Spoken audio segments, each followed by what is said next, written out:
My name is Marcus Cole. I'm 42 years old, and I've been a security guard for 18 years. Warehouses, shopping malls, office buildings.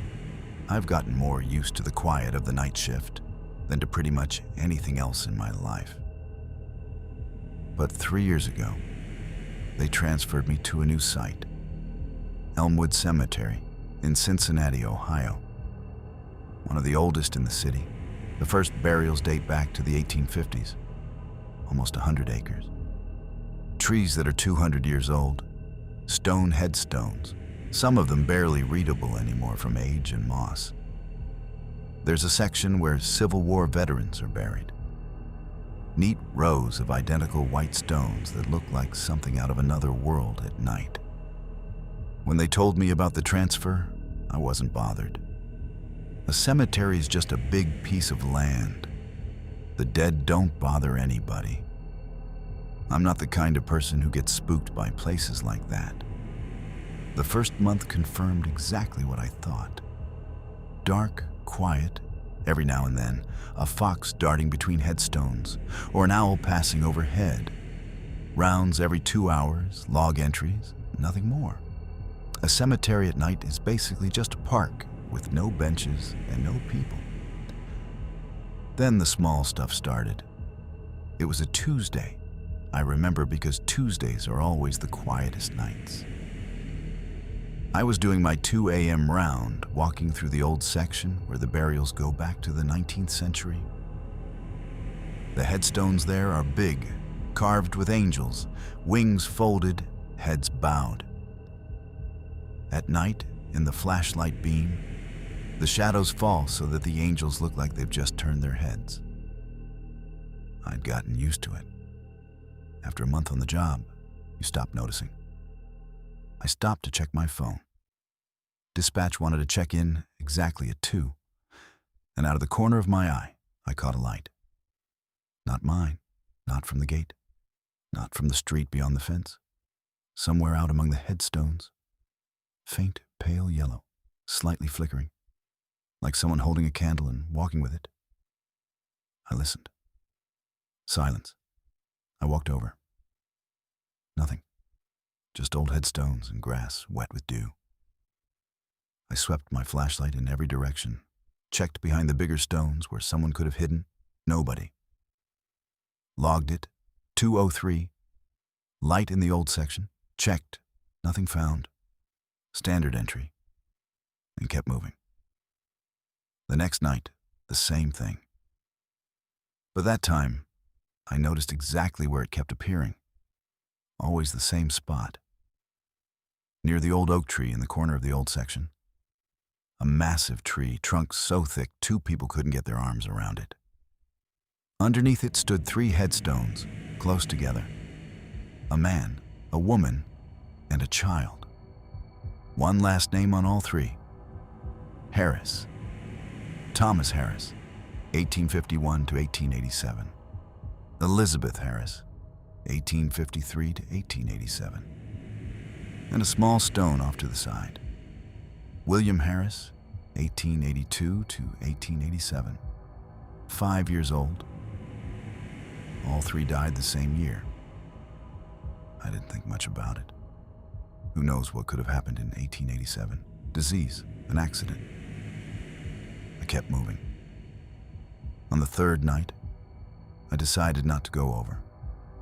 Just stopped at a distance and watched. The light appeared at 2:14. I checked my watch, made a point of remembering the time.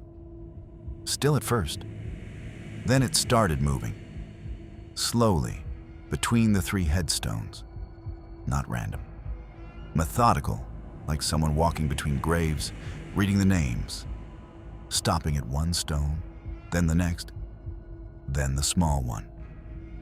I stood there watching for about 10 minutes without moving. Then it stopped at William's stone. The 5-year-old boys stayed there longer than at the other 2, and went out. Something about that didn't sit right with me. Not because I was scared. I still didn't believe in anything supernatural. It was because I couldn't find a rational explanation. Tourists at night? Security would have caught them. Teenagers with a flashlight? They'd have run when I approached. Nothing added up. I called the senior guard, David Farrow. He'd worked Elmwood for 18 years before me. Knew every stone on those grounds. I told him about the light, the time, the spot. He was quiet longer than a normal answer should take. "What corner?" he finally asked.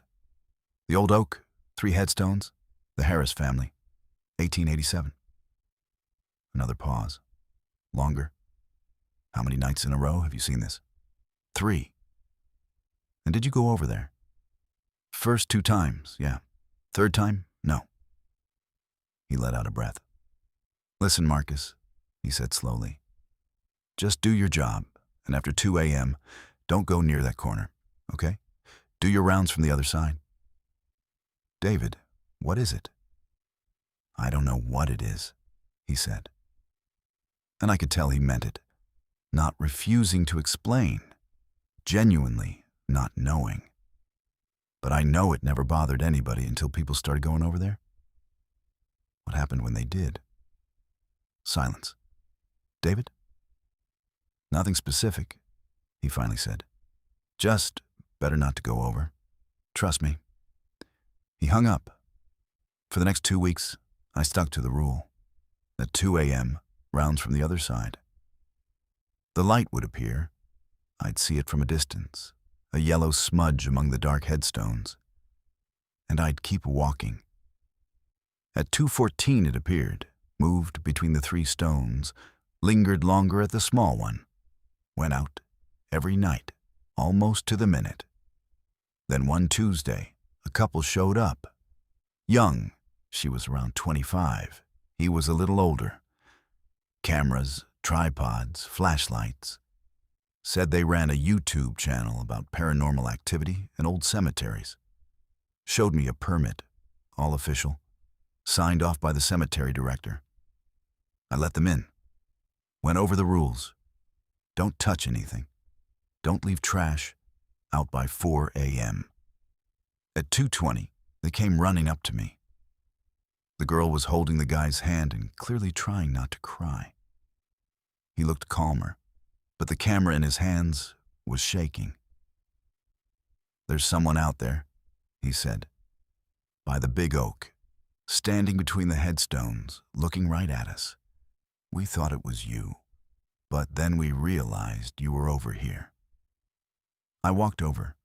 First time in 2 weeks. Nobody. But the grass between the 3 Harris headstones had been flattened. Fresh. The dew hadn't had time to settle back in yet. 3 clear patches of pressed-down grass, even, like footprints. Old-fashioned shoes, I could tell from the shape. Narrow toe, low heel. Nobody's made shoes like that in a very long time. I lifted my flashlight and swept it across the headstones. Thomas Harris. Elizabeth Harris. Little William. And on Thomas's stone, I saw it and for a second didn't believe my own eyes. There was a flower. A white rose. Fresh. The petals hadn't even started to brown at the edges. I put my hand on it. The stem hadn't cooled off yet. Someone had placed that flower there no more than 20 minutes ago. At 2 in the morning, in a cemetery where, besides me and that couple, there was no one. I turned to them. "Did you put that flower there?" They looked at each other. "What flower?" the girl asked. "I still work there, going on year 3. The light still shows up almost every night, at 2:14, almost to the minute. I don't go over anymore. I do my rounds from the other side and watch from a distance. But every morning, at 6, when I do my final round before the shift ends, I walk over to the 3 Harris headstones. And every single morning, there's a fresh white rose resting on Thomas's stone. I've never seen who places it. But once, only once, in 3 years, I showed up at 2:13. 1 minute before the light usually appears, and found the rose already there. Still warm. I turned around and walked away. Fast. Some things are better left unknown.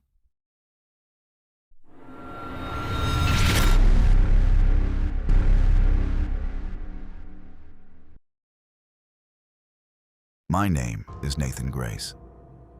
I'm 44 years old, and I've worked as a night security guard at an animal shelter in Tucson, Arizona for 6 years now. Most people, when they hear that, smile. Security guard at an animal shelter. What's there to guard against? The dogs alone would scare anyone off. I thought the same thing when I took the job. Quiet night shift, dogs and cats, nothing scary about it.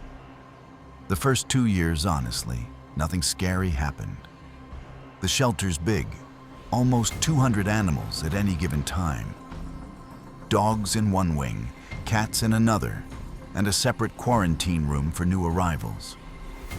My job is rounds every 2 hours, make sure everyone's alive and healthy, feed if needed, log it in the book.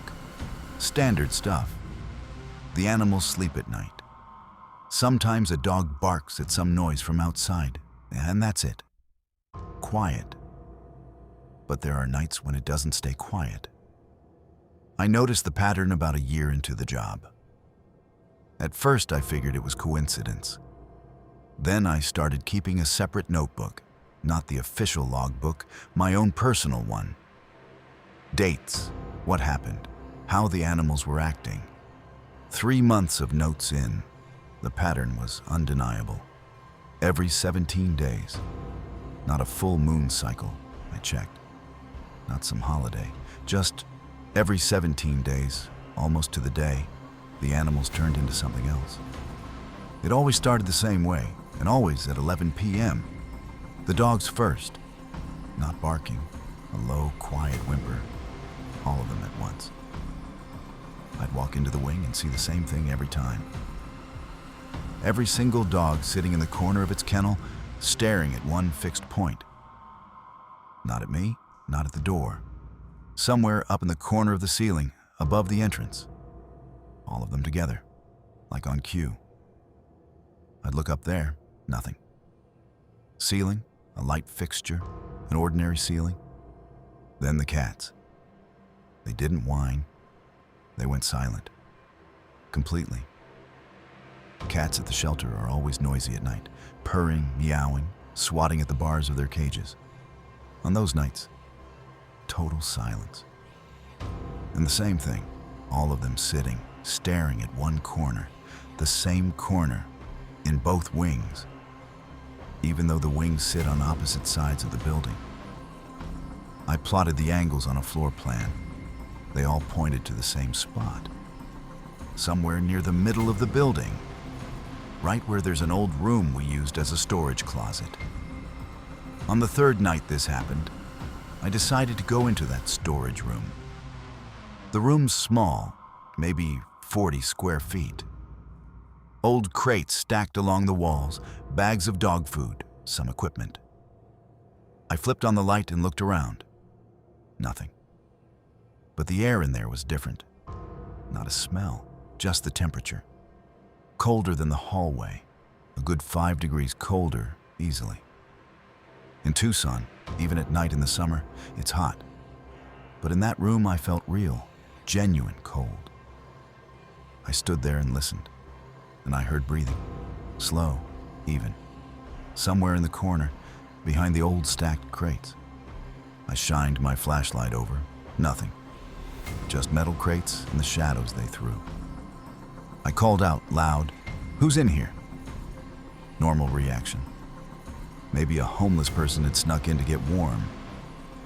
Silence. The breathing stopped. I checked behind every crate. Nobody. The windows were shut and locked. The only way in was the door I'd come through. I walked out and shut the door. In the hallway, I stopped and listened. Through the closed door, the breathing started up again. Slow, even. I didn't open that door again. I went back to the dogs. They were still sitting there, staring at that corner. I sat down on the floor in the middle of the wing and just waited. At 2:47, I remember the time because I logged it. Every single dog looked away at the exact same moment. Just looked away and lay down to sleep, like someone had flipped a switch. The cats did the exact same thing at the exact same minute. 2:47, I checked my notes. The previous times, it had always fallen between 2 and 3 in the morning, too. Every single time. On the 6th or 7th night like this, I don't remember exactly anymore. I sat down in the hallway between the two wings and waited. Brought a thermos of coffee, my notebook, my phone. Decided to watch the whole cycle, start to finish. At 1100, the dogs started whimpering. I logged the time and walked into the wing. They were staring at that same corner, like always. I stared at it too, for a long time, until my eyes got tired. Nothing. Then I looked down. On the floor, beneath that corner, I saw a shadow. Not mine. I was standing off to the side. The light source was behind me. My shadow fell the other way. But on the floor, right beneath the spot every dog was staring at, there was another shadow. Vertical, like someone standing there. I looked up, but nobody.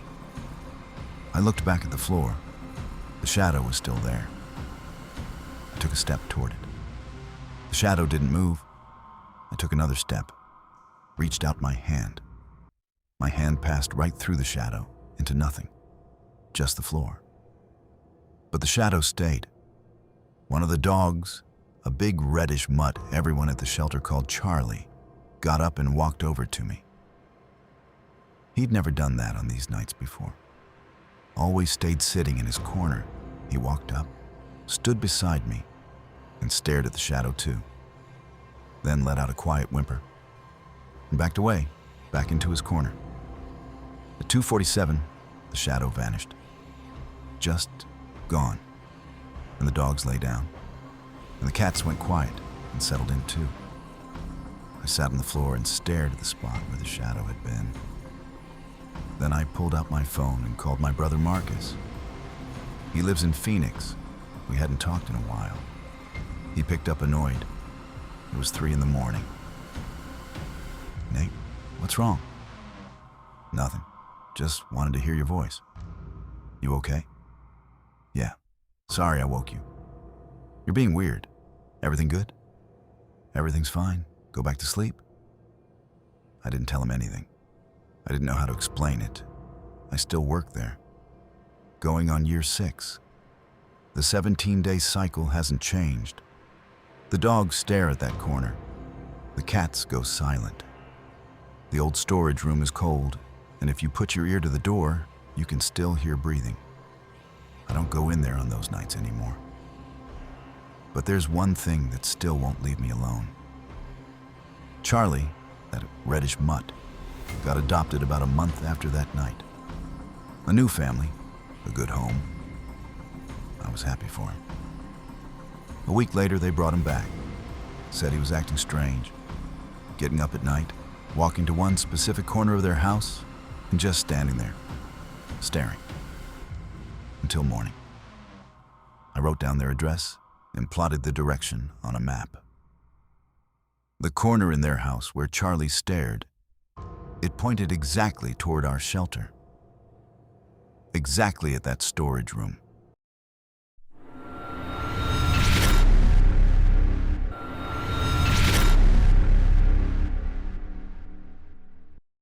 My name is Kevin Drake. I'm 31 years old. For a year and a half, I worked the night shift at a self-storage facility in Bakersfield, California. And in my entire life, I've never seen anything that scared me more than a single line in an old logbook. The job was the quietest I'd ever had. 12 hours, 7 p.m. to 7 a.m., 320 units across 4 single-story buildings surrounded by chain-link fence. No clients at night. In a year and a half, I saw maybe a dozen people come by after midnight to grab something. The rest of the time, I sat in the gatehouse watching 9 black and white monitors and reading. Once a night, I did a walkthrough. 4 buildings, long corridors of metal roll-up doors, fluorescent lights every 15 meters. Half the lights were out, and nobody was in any hurry to replace them. I walked with a flashlight and checked the locks, all in place, nothing cut. The first few months were exactly as uneventful as I wanted. I noticed Unit 114 around month 4. Not because of a sound, there was no sound yet. Because of the dust. Second building, middle of the corridor. All the doors looked the same. Gray metal, corrugated roll-up, padlock. But the lock on 114 was new. Shiny, not a scratch on it, while the ones on either side hung dull and sun-bleached. And yet the door itself was coated in a thick layer of dust, the kind that doesn't accumulate in a year. Someone had put a new lock on a door that hadn't been opened in a very long time. The next day, I pulled up the system to check the tenant. Records were sparse, old database, digitized poorly. Unit 114, lease starting March 1994. Name, T. Holbrook. Address in Fresno. Phone number with an area code that no longer exists. Payment, monthly, automatic. Not a single missed payment in 31 years. And the field for last visit, blank, not a long time ago. Not some old date, blank. In 31 years, the tenant had never once set foot on the property. I showed this to the daytime manager, Ray. He looked at the screen for about 5 seconds, shrugged, and said, "They pay, that's all that matters, not our business." Then added, already heading out, "Don't mess with that unit. There's nothing in there anyway." I didn't pay attention to that second sentence at the time. I only remembered it later because he'd said it before I'd asked him anything. The sound started in October. I was walking through the second building around 3 in the morning, and somewhere in the middle of the corridor, I heard movement. Not a knock, not a voice. Something like a heavy object being slowly dragged across concrete. A short, low scrape, then silence. I stopped. It had come from behind the door of 114. I stood there for maybe 2 minutes. The scrape happened once more, and then nothing. A rational explanation came immediately. Something inside had shifted. Boxes, stacks, old furniture. After 30 years, cardboard gives out, and any pile will eventually collapse. I wrote in the log, 114, noise, likely content settling, and moved on.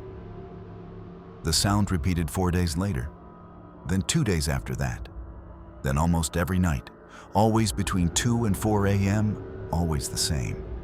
Something heavy, moving slowly across concrete. Settling doesn't happen 30 nights in a row. I started logging the times, not because I believed in anything supernatural, just that I'm 31 years old with 12 empty hours every night, and your brain latches onto the one thing that breaks the routine. I wanted to find a pattern. There wasn't one. Just nights, just times, just the same sound. In November, I decided to do what I should have done first.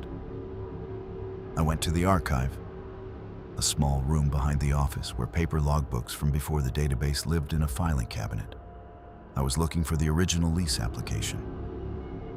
I found something else. A maintenance log. Thick, gray cover, first entry from 1991. Locks, repairs, light replacements, everything handwritten by the night staff, every line dated and signed. Unit 114 appeared in it again and again. Lock replaced, 1997. Lock replaced, 2002. Lock replaced, 2006. 2011. 2016, 2021, 6 times in 30 years. And every time, the same phrasing, no explanation. Not broken, not cut, not at tenant's request. Just lock replaced. And next to each one of those entries, on the same page or the next, came a line of a different kind. Change of night staff. A name, a date, shift accepted. I sat on the floor of that archive room and counted. 6 lock replacements. 6 new night guards, always within 2 weeks of each replacement. Everyone who'd worked my shift had replaced the lock on 114, and every one of them had quit afterward. The last entry for 114 was from 2021. 14 days after it, Kevin Drake, shift accepted. Except I hadn't replaced anything. I'd started here in 2024. The dates didn't line up. Someone had written my name into that log 3 years before I'd ever heard of this place. I took the logbook and went to find Ray the next morning, waited for him in the parking lot, showed him the page. He read it for longer than it should take to read 2 lines, then said quietly, "Don't change the lock." I asked what that meant. He said he didn't know, and I could tell that was true. He said he'd worked there 19 years, and in that time had seen 6 night guards. All of them started by asking about 114. All of them eventually stopped asking. And all of them, with one exception, quit the same way. No notice, just didn't show up for their next shift. I asked about the exception. Ray said, one didn't quit. A guy named Theo, worked there in the 90s. Just disappeared. His car was still in the lot. The gatehouse was open, all 9 monitors running. Police found nothing. I asked for his last name. Ray said, Holbrook. T. Holbrook, the name on the tenant record. March 1994, 6 months before he vanished. Which meant the night guard had rented a unit at his own facility, never once visited it, disappeared. And for 31 years, monthly payments have been coming out of his account. That night, I didn't do my rounds. I sat in the gatehouse and watched the second building's camera. Narrow gray corridor, row of doors, 3 working lights. I watched that screen until 3:30 in the morning. At 3:42, the door of 114 moved. It didn't open. The roll-up shuddered and rose a few centimeters, just enough for a black gap to appear beneath it, and stopped. The padlock was still in place. I could see it on the screen. It was hanging there, locked, while the door underneath it had lifted. I didn't go over there. I'll be honest, not out of courage or calculation. I just couldn't get up from the chair. I sat there until 7 a.m., waited for Ray, put the keys in the logbook on his desk, and told him I wouldn't be coming back. He didn't argue, didn't even look surprised, just nodded and said, "That's the right call." On my way out, I asked him one thing, about the new shiny lock on a door that nobody had opened. Who had put it there? Since none of the entries in the log were mine. Ray was quiet for a long time, then said the lock on 114 had never been changed from the outside, that every time a guard came in the morning and found a new lock on that door, they'd write "lock replaced" in the log, because there was no other explanation. None of them had done it. One morning, the old lock would just be gone, and a new one would be hanging in its place. As if someone on the inside was checking whether the door was still securely locked. A year and a half has passed. I work somewhere else now during the day, and I don't regret a single minute of it. But there's one thing I couldn't leave behind. On that last morning, I photographed that page of the logbook with the 6 lock replacements and my name written in it 3 years before I ever showed up. The photo is still on my phone. I open it sometimes. Last month, I noticed a new line had appeared beneath mine. Same handwriting, same ink. This year's date, and a name I don't recognize. Someone is working in that gatehouse right now, walking that corridor at 3 in the morning. And soon they'll see a brand new shiny lock on that door and figure it was just someone's carelessness. I don't know how to find them. And I don't know what I'd say, even if I did. Except maybe one thing. Don't change the lock. It'll change on its own.